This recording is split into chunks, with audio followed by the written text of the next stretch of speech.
Je fais un appel aux instances du foot français, à la LFP, à la FFF, ainsi qu'à la DNCG, Direction nationale du contrôle et de la gestion, qui régit économiquement les, les comptes des clubs français en première division et seconde division, mais dans toutes les autres divisions.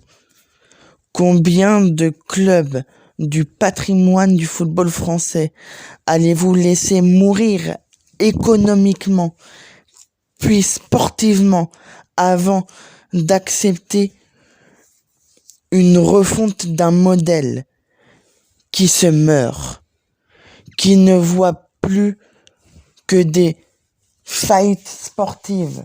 Nancy en est un exemple, tout comme Bordeaux, et où une présidence incompétente à Saint-Étienne, qui un jour dit blanc et l'autre dit noir, qui un jour dit on va vendre et l'autre dit on ne va plus vendre.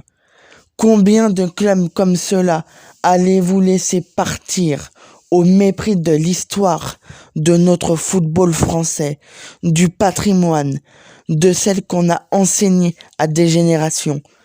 Comme quoi Saint-Étienne est le club le plus titré, comme quoi Nancy n'est jamais descendu en national, et comme quoi Bordeaux n'est pas à sa place aujourd'hui.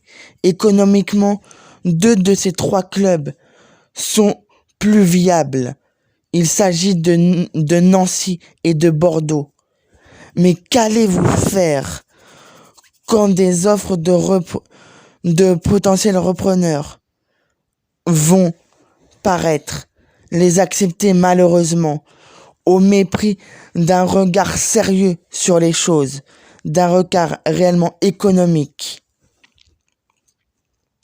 Il n'y a que l'argent qui compte dans ces moments-là. L'aspect sportif passe au second plan et c'est malheureux.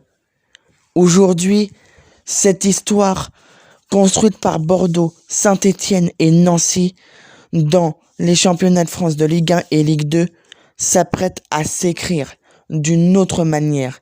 Un épisode funeste de l'histoire de ces 3 clubs peut s'écrire quand Bordeaux va potentiellement descendre en Ligue 2 et pourquoi pas descendre beaucoup plus bas que cela, rejoint par Saint-Étienne et Nancy qui voit aujourd'hui s'achever sa saison et s'apprêter à prendre ses bagages et rejoindre le national. Mais qu'allez-vous faire ?